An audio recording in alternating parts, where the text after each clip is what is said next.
Salut à tous les amis, je suis très heureux de vous retrouver. Je vais commencer cette petite vidéo du jour par un remerciement. Parce que vous êtes de plus en plus nombreux à venir voir mes vidéos et je vous en remercie sincèrement. N'oubliez pas d'aller vous abonner sur mon compte Twitter, Seb Écrivain Foot. Aujourd'hui les amis, de quoi on va parler? On va parler d'une nouvelle mode, une nouvelle vague qui envahit les médias, les réseaux sociaux, les stats, les datas, les chiffres, en veux-tu, en voilà. Aujourd'hui, on a l'impression de passer un CAP comptabilité à chaque fois qu'on regarde un match de foot ou qu'on parle de ballon. Voilà, les stats, les chiffres, il n'y a plus que ça, on est inondé. Et aujourd'hui, je vais essayer de vous expliquer, alors déjà, pourquoi les stats, les datas, c'est pas mon football, c'est pas ma vision du foot.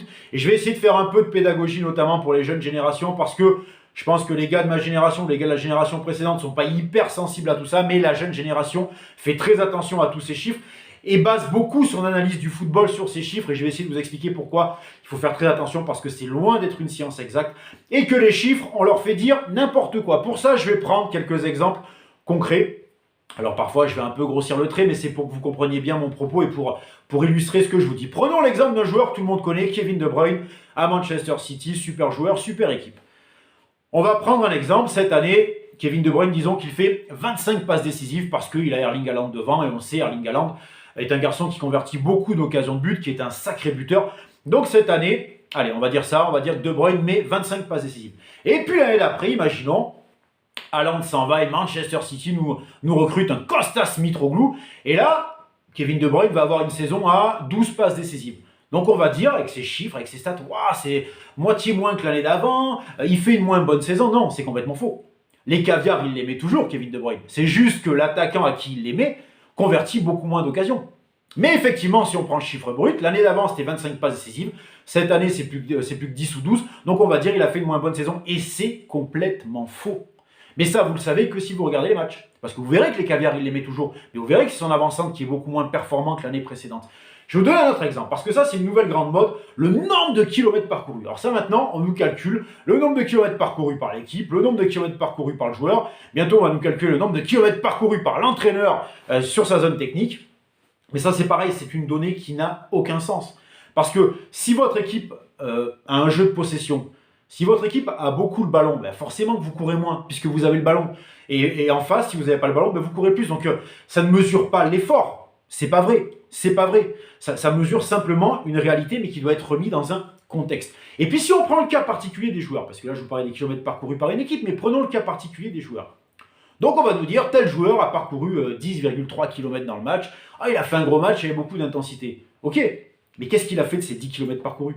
Parce que s'il a fait que courir, voilà, c'est les championnats du monde d'athlétisme, c'est pas du football, ça a servi à rien. Parce que courir 10 bornes, c'est pour courir 10 bornes dans le vide, pas réussir à mettre une passe, pas faire un centre correct ou pas défendre comme il faut. Moi je m'en cogne qui court 10 bornes. Je préfère un mec qui en court 6, mais qui a fait 2 passes décisives dans le match ou qui a fait un très bon match, qui a apporté des choses à son équipe. Donc courir beaucoup, ça ne veut pas dire faire un bon match, mais aujourd'hui on analyse tout comme ça. Autre exemple, prenez le cas de 2 milieux de terrain dans une équipe. On va arriver à la fin du match, on va nous dire, le milieu de terrain A, il a 90% de passes réussies, c'est magnifique, et le milieu de terrain B, il a que 50%, donc c'est un match très moyen. Mais si dans ce match-là, le milieu A, qui a 90% de passes réussies, il a fait que des passes vers ses défenseurs, c'est 90% de passes qui n'ont pas amené grand-chose, on est d'accord, qui ont été un peu des passes dans le vide. Mais si à l'inverse, le joueur B, qui a que 50% de passes réussies, ça peut aussi s'expliquer parce qu'il a pris des risques. Il a tenté des passes compliquées, il a tenté des passes longues, il a tenté des choses, il a tenté de créer des décalages sur des passes qui n'étaient pas simples. Donc ça peut expliquer un taux de déchet aussi de 50%. Mais je préfère 1000 fois ce milieu de terrain qui a que 50% de passes réussies parce qu'il a essayé des choses, parce que dans ces 50% de passes réussies, il y a peut-être une ou deux passes qui ont amené des occasions de but, parce qu'il a créé des décalages, parce qu'il a amené de la vitesse, parce qu'il a fait des passes vers l'avant. Je préfère 1000 fois ce garçon-là qui n'a que 50% de passes réussies qu'un garçon qui en a 90 mais qui n'a fait que des passes inutiles vers l'arrière.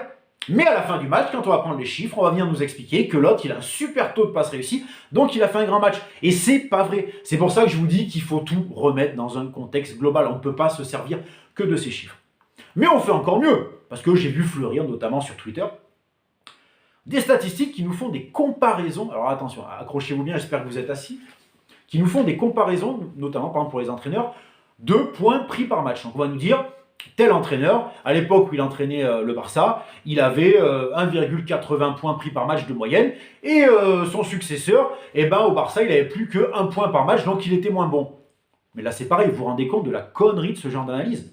C'est-à-dire que, on va comparer par exemple un entraîneur, je prends Guardiola par exemple, qui avait peut-être à l'époque le meilleur Barça de l'histoire, qui avait les meilleurs joueurs de l'histoire, qui étaient tous à leur top, et ça en tourne. On va prendre son successeur avec le Barça actuel qui connaît des problèmes financiers, qui a dû vendre la moitié de ses joueurs, qui reconstruit avec des jeunes de la Masia qui sont encore loin d'être à leur top niveau. Et donc on va comparer ces deux garçons-là qui avaient deux équipes complètement différentes et deux niveaux complètement différents, pour nous expliquer qu'il y en a un qui prenait 1,8 points par match et l'autre qui prenait 1 point par match, et donc que le deuxième est moins bon que le premier. Mais vous vous rendez compte? Enfin, c'est catastrophique comme analyse. Catastrophique, parce qu'on ne prend aucun contexte en compte. Aucun contexte en compte.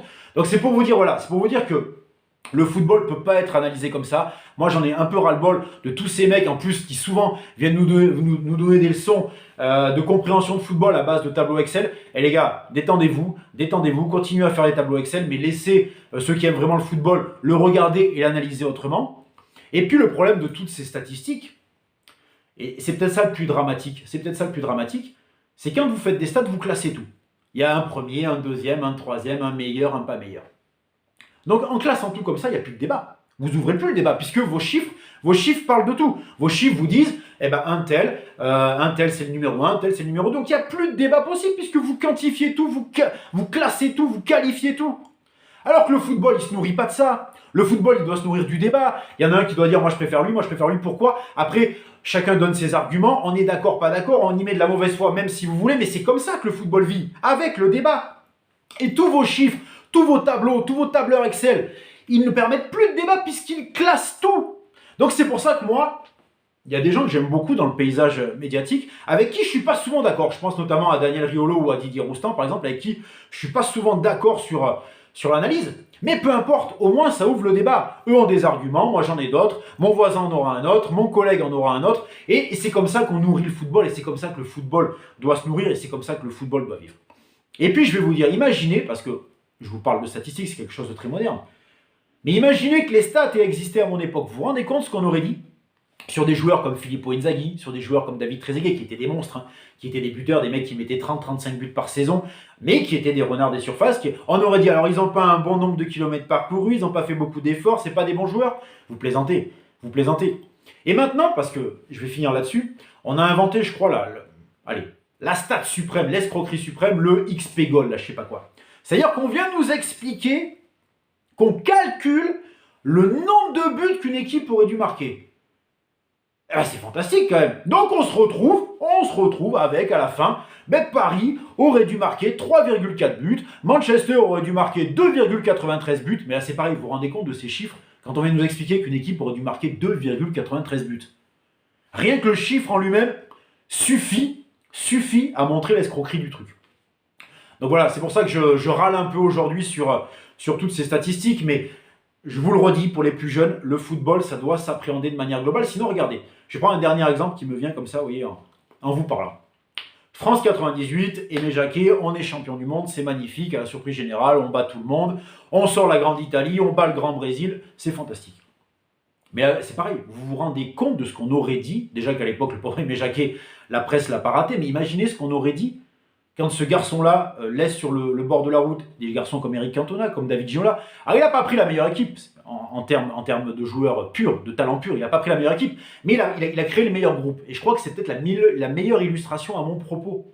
Il a créé le meilleur groupe. Sinon, on aurait dit, Cantona, il a 3,29 XP goal dans la saison, alors que Dugarry, il a que 1,03 XP goal dans la saison. Donc, il faut prendre Cantona. Sauf que, en prenant un tel ou un tel, vous ne créez pas le même groupe, vous ne créez pas la même osmose et vous n'avez peut-être pas le même résultat à la fin. Donc c'est tout ça pour vous dire que attention à tous ces chiffres bruts qui n'ont aucun intérêt. Le football, ça se regarde, ça s'apprécie, ça doit être une émotion, ça doit être une vibration, ça doit être un ressenti, qu'il soit bon ou pas bon, peu importe. C'est ce qui amène le débat et c'est ce qui fait qu'on continuera à parler de football et un football qu'on va continuer à humaniser parce que tous vos chiffres à la con, ça ne sert à rien. Les amis, je vous remercie de m'avoir suivi aujourd'hui. On se retrouve dès demain pour une nouvelle vidéo. Je vous souhaite une excellente journée.